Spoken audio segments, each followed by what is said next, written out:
Hi everyone, it's me. Slightly more up-to-date picture hopefully. So the title of my talk, 3 principles that are loosely design related, okay, which can come in handy if you push for time. Not the catchiest title, I'll admit that. Might be worth, before we start, me just explaining a bit of background around the title, just to give you some context. So put yourself in this hypothetical situation. You've been asked to prepare a talk for a work event. It's got to be about 10 minutes. You've been given, let's be honest, not that much notice. You're on holiday the week before the event, and you've just had some dental work done, which means you might be struggling to speak on the day. So quite a lot going on there, hypothetically. A lot of people might argue that in that situation, it'd be quite unfair to make that person go ahead and do the talk. You know, you're probably thinking, surely a colleague would have stepped up, offered to help out, shoulder some of the burden. Didn't happen, sadly. Or even the MD of the company who's actually comparing the event, he's going to be there, maybe he'd want to say something, but he didn't want to help out either. So you're left on your own, unsupported, to try and come up with an idea for a talk. You're casting around for ideas in your own holiday time now, remember, because you're on holiday the week before the event. You're trying to think of something interesting and profound to say about design, something that you can put your own unique spin on, something that you can say in about 10 minutes. It can be pure quality, it's got to be good, because by the way, the event has been professionally filmed. So if you do crumble under the lights, those videos will be on the work YouTube channel, they'll just sit there for quite a while. So that's the kind of situation if people aren't caught on, I'm talking about myself here. That's the situation I found myself in. I thought, okay, there's 2 ways out of this. I've got basically 2 options, or my mind identified 2 options. Option 1, fake an illness. Take yourself out of the equation. You don't have to worry about it. Quite a cowardly way out. We're not really about that. Or option 2, lean into it, share the experience with the audience, maybe try and build some empathy, even a bit of sympathy, and use it as the basis or the inspiration for your talk. And if you can, wrap that up in quite a long, meandering introduction that kills maybe a couple of minutes of the 10 you've got to fill. So here we are. Time-saving principles. Everyone's pushed for time. Everyone's busy. So I wanted to cover 3 principles that can come in handy if you are pushed for time. So the first one, okay, design content that's easy to consume. That's the first one. So we'll start with a bad example. So this is a report from the ONS, the Office for National Statistics. So they're basically a branch of the British government. They produce these sorts of reports all the time. They're churning them out about loads of different aspects of life in the UK. I've just downloaded this one at random. It's just about the labour market. The audience for this is pretty much anyone. So it's designed for anyone. So take a look at it. Starts off with a table of contents, as you'd expect. This looks pretty easy for me to navigate to what I want. So I'm interested in, let's say, the impact of COVID on the labour market. So that's point 4. So I go to point 4, and I'm basically just hit with a wall of text. So I'm looking at that thinking this is going to be quite hard for me to decode this. There's links, there's a lot of statistics, there's stuff in brackets, there's a lot of words. I'm really going to have to work hard to understand this. Not a big deal, this kind of thing. If this is a one-to-one model of consumption, so if this is a letter, say, one person's written it, one person's consuming it, that's not a big deal. So, all right, the person who's written it, it's quite easy for them, but it's not. It's supposed to be consumed by loads of different people. So it's not a great model. When you actually look at this in a little bit more detail, there's a few things going on. So just down here, you've got context, insights and trends and sources. So if you read this properly, break it down, there's some context up front to start with. There's a load of insights scattered throughout the thing, some stats, a lot of links, some stuff's in brackets, and then there's some sources. Probably took about 5 minutes to kind of work all that out. So I had a go at slightly rejigging this based on this kind of format. So this was kind of my version of it. A little bit of background up front. When you boil it down, there's 3 key insights, really, 3 sources. Probably took about 15, 20 minutes to do that, to actually read it, understand what was going on, and then try and design a slightly easier version to understand. And if you look at the 2 of them, hopefully easy to understand. But it did take quite a lot of time, and some of these reports are like 30, 40 pages. So it's no surprise that people don't do this. It's easy just to write in paragraphs. We'll look at another example. So Amazon, everyone's favourite case study. So this is a digital radio I was looking at. My price point for these things is about £40. Obviously we know that COVID's had an effect on the labour market in the previous report, so I'm not spending big on this sort of stuff anymore. If I'm going to part with that sort of money, I want to read some reviews. If we start looking at the reviews, so Miss Ibbotson, she's contributed this review, really useful. She's split it out for me. I don't have to work hard. She's listed the good parts, listed the not so good parts. She's even used the star symbol as a bullet point. Really easy for me to decode that review. I don't have to work hard. Some people are just kind of wired like this, I guess. Not everyone is. Mr. E. Hall, he's taken a slightly different approach to his review. So if we look at it, it sounds like he's read quite a few reviews about the product. He's got some issues with them.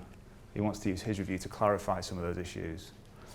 So he starts off by clarifying that the unit does have an on and off switch. That's his first point. He goes on to clarify a lot more things in his review. Goes into a second page.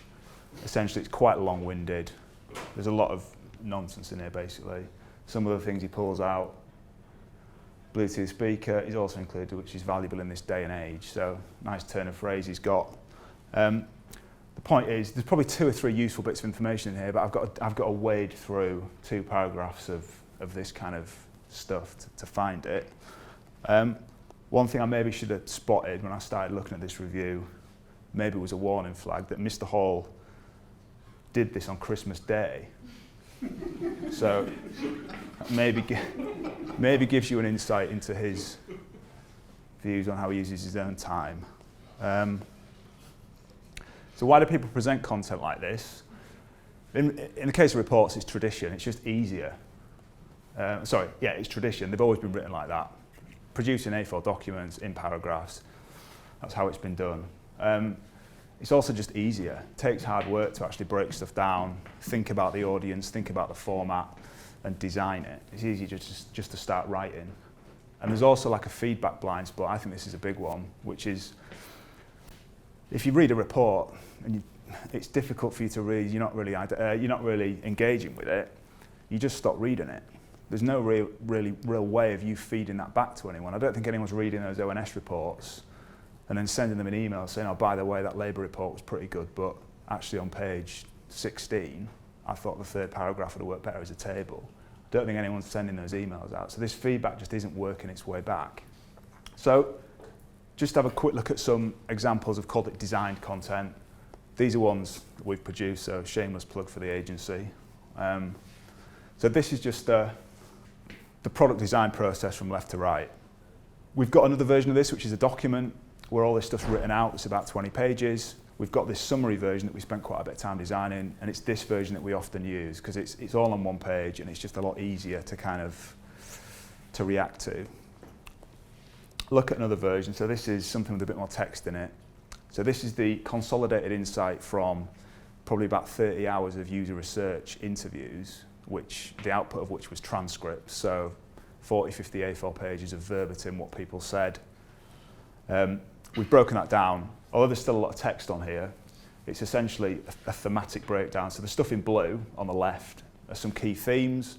The stuff branching off it is insights related to those themes. So although it's text, it's still a lot easier to scan, identify relevant areas and understand than if it was just in document format. The same interviews were used to actually put this process together. So this is, again, looking slightly different, but a user-centered design, a user journey of what the people who were doing those interviews, effectively the process they take to bring a research article from conception to publication. So again, it's just another way of laying this out. You could probably write this down in 3 or 4 pages. The client we work for does that kind of thing, but it's just a lot easier to show like this. So this kind of way of doing things, and there's just three quick examples. It takes longer. You've got to understand your audience, you've got to decide on the right format, you've got to actually design the content. And I guess it's about deciding whether it's worth it or not. So for me, I'd say it would be easier to understand, it's faster to consume, it's more engaging hopefully, and a lot of those things can be used out of context. So they can stand alone as one piece. If you just take a page out of a report, it doesn't really stand alone. A lot of that stuff can stand alone. So it kind of looks about reversing this model. So the person creating the content, it's a little bit more difficult. They've got to put more effort in, but it's way better for everyone consuming it because the hard work's been done. It should be a lot easier for them to consume, hence saving that time. Second point, recognise the Dunning-Kruger effect and how other cognitive biases can affect the design process. So the Dunning-Kruger effect, if people don't know what it is, it's essentially looking at the relationship between your knowledge about something and how confident you are in that thing. So in this instance, what you find is that as soon as people have a little bit of knowledge, their confidence is really high. So yeah, I know loads about this thing. You know a little bit more, confidence goes down because you realise it suddenly gets quite complicated. You know even more, your confidence goes way down until you start to become an expert and your confidence builds back up again to the point where it's still below the novice because you realise how complex the thing is. So that's what that is. The bit that we're interested in, or I want to focus on, is this bit at the start where you've got not much knowledge but really high confidence about something. This is often quite evident in like medical settings. I don't know if anyone identifies with this. I don't know, you've got a knee injury, you spend 15 minutes on the NHS website reading about knee injuries, you go and see a doctor who's probably got 25 years experience, you think you know more than that person about knees, right? I've done this before, I think it's quite common. In terms of how this can play out in live, when I was still in the stage of casting around for ideas for this talk, I thought I might do something about AI, artificial intelligence. So that's something that as a business we're trying to actively engage with a bit more, understand how it practically might influence the industry and how we can offer some useful advice about that kind of stuff. So I thought, I know quite a bit about AI. I've used ChatGPT a few times. I've got an Alexa. I'll just read a few articles, spin up a talk. That won't be a problem. So didn't quite work out like that. Started reading about it. This is just some of the stuff I came across. So I don't know if you can read that. It's basically talking about some computers have now crossed the exascale threshold. I don't know what that is. Meaning they can perform calculations in a single second as a person can in 31 billion years. An arbitrary number of years. Never heard of that. Thought I'd better look into the exascale. Turns out it's to do with how computer speed's measured. And it's about this floating point operations per second, flops. Again, I've not heard of that. Better look into that. What's a supercomputer? Turns out that this flop thing, there's kind of different types. There's megaflops, teraflops, petaflops, and exaflops. So it was at this point I thought, yeah, this isn't really going to happen, so I'll bail out on this. In about 15 minutes, I kind of went from, I know quite a lot about this, to, yeah, I know nothing about this. I recognised that, and rather than delivering a bad talk about AI, well, I'm delivering hopefully a less bad talk about something else. If you're thinking this, which is fair, I thought this was supposed to be a design talk, what you want about, basically. The key point around all of this, I think, is what this industry is about is people, really. So it's creating things that people like using and find easy to use. We talk a lot about user-centered design, customer-centered design. Underpinning that is a lot of insight that we get from people. We use that to create designs. We use that as the basis for what we're going to do. Now, this Dunning-Kruger effect is just one of a list of cognitive biases. There's loads of them. So this is just the D's and E's. And they're basically instances where people think and behave in ways that aren't logical or rational. So if we go back to this slightly skewed slide, the model that we're using, so understanding what users want, feeding that through into strategy and analysis, using that to create concepts of designs, testing those designs, and then finally polishing it up in high fidelity. So a lot of those cognitive biases can really play havoc with this user research stage. There's obviously things you can do in there. You can plan around it. You can design the research to try and alleviate them. But they do happen, which is not a big deal because obviously you're going through the stages, and at concept validation, that often filters a lot of it out. So no matter what someone said in user research, what they're going to do, what they intend to do, how they're going to behave, once you get something in front of them and you watch them, you can kind of see, you can see whether they get it or not. It doesn't really matter what they've said earlier on. What we often find though is people want to kind of skip that out. They think actually no, we'll save a bit of time and money. We'll do some user research, listen to what customers want, and then we'll just design and build it because it saves time. All this cognitive bias stuff really is quite a long-winded way of saying that it's probably best not to skip that concept validation user testing phase, because that's when a lot of that stuff can get picked up and filtered out. So the final point, don't be afraid to break the rules. So I only had 10 minutes for this, and ironically I'm running out of time. So I probably talked for long enough, so I thought I'd follow that point, break a rule, and end the talk there. So thanks for your time.